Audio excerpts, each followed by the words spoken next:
अगर हिजाब पहनने वाली प्रधानमंत्री बनेगी तो इसमें बुरी बात क्या है। आज की कहानी। यह सवाल उस समय देश की राजनीति के केंद्र में आया जब असदुद्दीन ओवैसी ने सार्वजनिक मंच से कहा कि अगर कोई महिला हिजाब पहनकर प्रधानमंत्री बनती है तो इसमें बुरा क्या है। यह बयान किसी एक व्यक्ति या एक समुदाय तक सीमित नहीं था, बल्कि उसने भारतीय लोकतंत्र, संविधान, व्यक्तिगत स्वतंत्रता और धर्मनिरपेक्षता जैसे बड़े सवालों को फिर से चर्चा में ला दिया। ओवैसी के इस बयान ने समर्थन और विरोध दोनों को जन्म दिया, लेकिन असल मुद्दा भावनाओं से ऊपर उठकर संवैधानिक मूल्यों को समझने का है। भारत का संविधान हर नागरिक को समान अधिकार देता है। अनुच्छेद 14 समानता की बात करता है, अनुच्छेद 19 अभिव्यक्ति की स्वतंत्रता देता है और अनुच्छेद 25 धार्मिक स्वतंत्रता की गारंटी देता है। इन प्रावधानों का सीधा अर्थ यह है कि किसी भी नागरिक को उसके पहनावे, खानपान,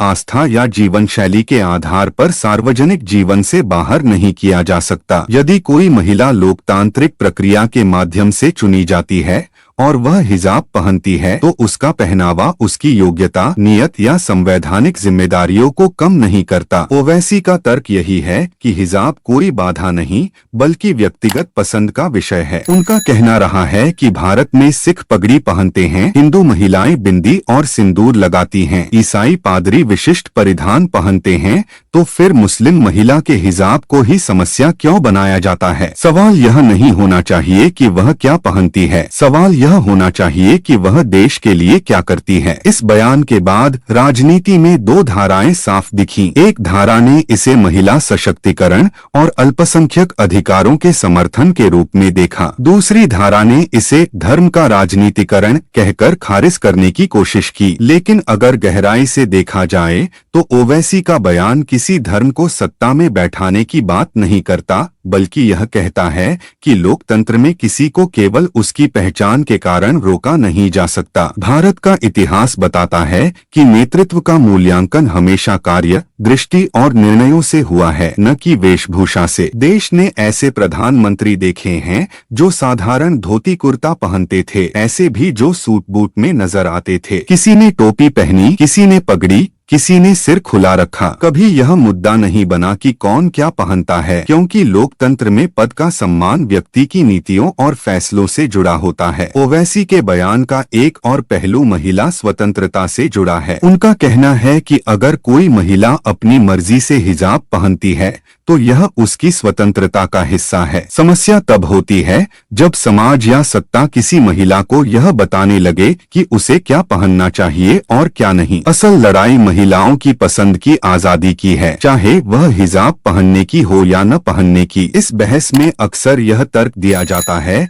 कि सार्वजनिक पद पर बैठने वाले व्यक्ति को तटस्थ दिखना चाहिए, लेकिन तटस्थता का मतलब पहचान मिटाना नहीं होता। तटस्थता का मतलब है कि सत्ता का इस्तेमाल किसी एक धर्म या समूह के पक्ष में न किया जाए। एक महिला प्रधानमंत्री यदि संविधान के अनुसार काम करती है तो उसका पहनावा स्वतः ही अप्रासंगिक हो जाता है। ओवैसी ने यह भी कहा कि भारत की राजनीति में असली मुद्दों महंगाई, बेरोजगारी, शिक्षा, स्वास्थ्य से ध्यान हटाकर प्रतीकों की राजनीति की जा रही है। हिजाब जैसे मुद्दों को उछालकर समाज को बांटने की कोशिश होती है, जबकि लोकतंत्र का उद्देश्य जोड़ना है। उनका मानना है कि अगर देश सच में आगे बढ़ना चाहता है तो उसे नागरिकों की क्षमता और योगदान पर ध्यान देना होगा, न कि उनके कपड़ों पर। इस बयान के बाद सोशल मीडिया पर तीखी प्रतिक्रियाएं आईं। कुछ लोगों ने इसे साहसी और संवैधानिक बताया तो कुछ ने इसे उकसाने वाला कहा। लेकिन लोकतंत्र में असहमति स्वाभाविक है। सवाल यह है कि क्या हम असहमति को संवाद में बदलते हैं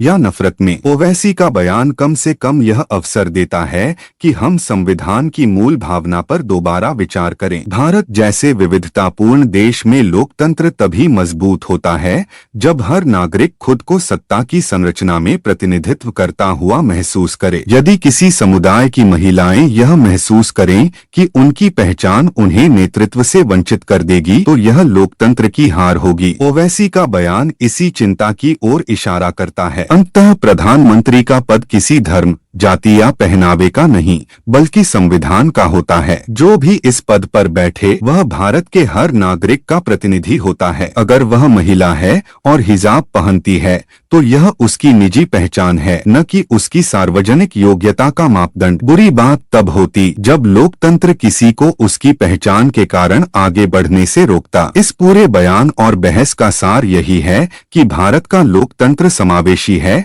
या होना चाहिए। अगर हम सच में संविधान पर विश्वास करते हैं तो हमें यह मानना होगा कि नेतृत्व का रास्ता हर नागरिक के लिए खुला है, चाहे वह किसी भी धर्म का हो, किसी भी पहनावे में हो। ओवैसी का सवाल चुनौती भी है और आईना भी। यह हम पर निर्भर है कि हम इसे कैसे देखते हैं। असदुद्दीन ओवैसी के बयान ने केवल एक काल्पनिक स्थिति पर सवाल नहीं उठाया, बल्कि देश की राजनीतिक सोच और सामाजिक मानसिकता को भी कटघरे में खड़ा कर दिया। ओवैसी ने इशारों में यह कहा कि भारत में समस्या हिजाब नहीं है, समस्या वह नजर है जो हिजाब को देखकर नेतृत्व की क्षमता पर शक करने लगती है। उन्होंने यह भी याद दिलाया कि भारत का लोकतंत्र किसी एक संस्कृति या एक जीवन शैली का प्रतिनिधित्व नहीं करता, बल्कि यह अनेक पहचानों का साझा मंच है। अगर लोकतंत्र में चुनाव जीतने की कसौटी जनता का भरोसा है तो फिर जनता जिस पर भरोसा करे उसके पहनावे को लेकर सवाल उठाना लोकतांत्रिक भावना के खिलाफ जाता है। ओवैसी का तर्क था कि हिजाब को राजनीतिक खतरा बताने वाले दरअसल असली मुद्दों से जनता का ध्यान भटकाना चाहते हैं। इस बहस में महिला सशक्तिकरण का सवाल भी मजबूती से उभरा। ओवैसी ने कहा कि अक्सर महिलाओं के शरीर और कपड़ों को लेकर राजनीति होती है, लेकिन उनके अधिकारों, सुरक्षा और शिक्षा पर वही शोर सुनाई नहीं देता। अगर कोई महिला प्रधानमंत्री बनने की क्षमता रखती है और वह हिजाब पहनती है तो उसे रोकना सिर्फ धार्मिक भेदभाव नहीं बल्कि लैंगिक भेदभाव भी होगा। यह सोच अपने आप में महिलाओं की आजादी को सीमित करने वाली है। उन्होंने यह भी कहा कि भारत में पहले से ही प्रतीकों के आधार पर राजनीति होती रही है। कभी टोपी पर सवाल, कभी दाढ़ी पर बहस, कभी खानपान पर विवाद। इन सबका मकसद समाज को खांचे में बांटना रहा है। हिजाब पर होने वाली बहस भी उसी श्रृंखला की एक कड़ी है। ओवैसी के अनुसार अगर देश को आगे ले जाना है तो राजनीति को पहचान से हटाकर प्रदर्शन और नीतियों पर लाना होगा। ओवैसी ने यह बात भी दोहराई कि संविधान किसी नागरिक से यह नहीं पूछता कि वह सत्ता में आने के बाद क्या पहनेगा, बल्कि यह पूछता है कि वह कानून के अनुसार काम करेगा या नहीं। प्रधानमंत्री का शपथ ग्रहण संविधान की रक्षा की कसम होती है, न कि किसी ड्रेस कोड की। इसलिए हिजाब पहनने वाली महिला प्रधानमंत्री की कल्पना को खतरा बताना दरअसल संविधान पर अविश्वास जताने जैसा है। इस बयान के बाद कुछ राजनीतिक दलों ने इसे विलुप्तीकरण की राजनीति कहने की कोशिश की, लेकिन ओवैसी का जवाब साफ था, अधिकार देना विलुप्तीकरण नहीं होता, अधिकार छीनना ही भेदभाव होता है। उनका कहना था कि जब तक देश में किसी एक समुदाय या पहचान को अलग मानकर देखा जाएगा तब तक सच्ची समानता नहीं आ सकती। अंत में ओवैसी ने यह संदेश देने की कोशिश की कि भारत की ताकत उसकी विविधता में है। अगर यही विविधता सत्ता के शिखर तक नहीं पहुंच पाएगी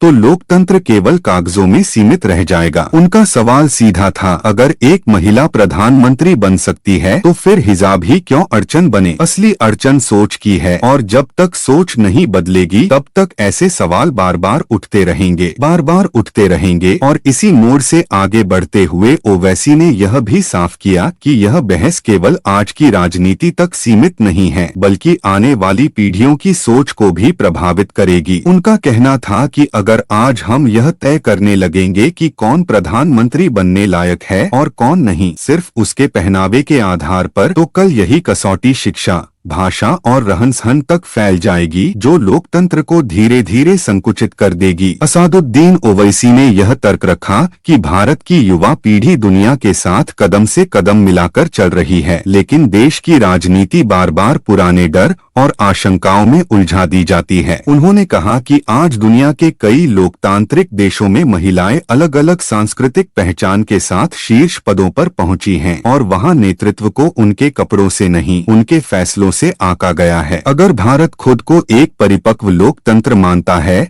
तो उसे भी यही परिपक्वता दिखानी होगी। उन्होंने यह भी जोड़ा कि हिजाब को लेकर डर फैलाने वालों को यह बताना चाहिए कि असली खतरा क्या है, क्या वह एक महिला का कपड़ा है या फिर गरीबी, बेरोजगारी और नफरत की राजनीति? ओवैसी के मुताबिक जब सत्ता में बैठे लोग इन असली सवालों से जवाब नहीं देना चाहते, तब वे प्रतीकों को मुद्दा बना देते हैं ताकि बहस की दिशा बदल जाए। इस पूरे बयान में एक अहम बात यह भी सामने आई कि ओवैसी इसे किसी एक धर्म या समुदाय की जीत-हार के रूप में नहीं देखते। उनका कहना था कि अगर आज हिजाब पहनने वाली महिला को रोका जाएगा तो कल किसी और पहचान वाली महिला या पुरुष को भी इसी तर्क से रोका जा सकता है। इसलिए यह लड़ाई किसी एक समुदाय की नहीं बल्कि हर उस नागरिक की है जो चाहता है कि उसकी काबिलियत को उसकी पहचान से ऊपर रखा जाए। ओवैसी ने यह भी इशारा किया कि भारतीय राजनीति को यह तय करना होगा कि वह डर पर चलेगी या भरोसे पर। भरोसा उस जनता पर जो वोट देती है, भरोसा उस संविधान पर जो बराबरी की बात करता है और भरोसा उस लोकतांत्रिक व्यवस्था पर जो हर नागरिक को आगे बढ़ने का अवसर देती है। अगर यह भरोसा कमजोर पड़ा तो फिर केवल हिजाब ही नहीं, हर अलग पहचान सवालों के घेरे में आ जाएगी। यहीं आकर उनका बयान एक चेतावनी का रूप ले लेता है। या तो भारत अपने लोकतांत्रिक मूल्यों को मजबूत करेगा या फिर वह धीरे धीरे पहचान की राजनीति में उलझकर अपने ही सिद्धांतों से दूर होता चला जाएगा। हिजाब पहनने वाली प्रधानमंत्री पर सवाल उठाना दरअसल इसी बड़े संघर्ष का प्रतीक है और फैसला अंततः समाज को ही करना है कि वह किस दिशा में जाना चाहता है, किस दिशा में जाना चाहता है। और इसी सवाल को आगे बढ़ाते हुए ओवैसी ने यह भी कहा कि लोकतंत्र की असली परीक्षा सत्ता में नहीं बल्कि समाज की सोच में होती है। अगर समाज यह मान ले कि नेतृत्व केवल एक खास पहचान, खास पहनावे या खास वर्ग से ही आ सकता है तो चुनाव महज औपचारिकता बनकर रह जाते हैं। उनके अनुसार लोकतंत्र तभी जीवित रहता है जब आम नागरिक यह महसूस करे कि देश का सर्वोच्च पद भी उसके लिए सैद्धांतिक रूप से खुला है। असादुद्दीन ओवैसी ने यह बात दोहराई कि हिजाब को लेकर पैदा की गई आशंकाएं असल में भरोसे की कमी को दिखाती हैं। उन्होंने सवाल उठाया कि क्या हमें अपनी संवैधानिक संस्थाओं पर भरोसा नहीं है? क्या हमें यह डर है कि कोई महिला सिर्फ इसलिए कि वह हिजाब पहनती है संविधान से ऊपर किसी और विचारधारा को रख देगी? ओवैसी के मुताबिक यह डर न तो तर्कसंगत है और न ही लोकतांत्रिक, क्योंकि संविधान किसी व्यक्ति की निजी आस्था से नहीं उसके सार्वजनिक आचरण से चलता है। उन्होंने यह भी कहा कि भारत की राजनीति में अक्सर हम और वे की रेखा खींची जाती है। हिजाब की बहस उसी रेखा को और गहरा करती है। अगर एक मुस्लिम महिला की पहचान को शक की निगाह से देखा जाएगा तो यह संदेश जाएगा कि कुछ नागरिक स्वाभाविक रूप से कम भरोसेमंद हैं। ओवैसी ने चेताया कि ऐसी सोच राष्ट्र को मजबूत नहीं बल्कि भीतर से कमजोर करती है। इस चौथे पड़ाव पर उनका बयान एक सामाजिक अपील में बदलता हुआ दिखता है। वे कहते हैं कि भारत को यह तय करना होगा कि वह अपने बच्चों को क्या सिखाना चाहता है, डर या आत्मविश्वास। अगर बच्चे यह देखकर बड़े होंगे कि किसी का सपना उसके पहनावे की वजह से छोटा कर दिया गया तो वे भी वही सोच आगे बढ़ाएंगे। लेकिन अगर वे यह देखेंगे कि देश का लोकतंत्र हर पहचान को स्वीकार करता है तो वे एक ज्यादा समावेशी समाज की नींव रखेंगे। ओवैसी के अनुसार हिजाब पहनने वाली प्रधानमंत्री की कल्पना से डरने की जरूरत नहीं है बल्कि उससे सीखने की जरूरत है। यह कल्पना बताती है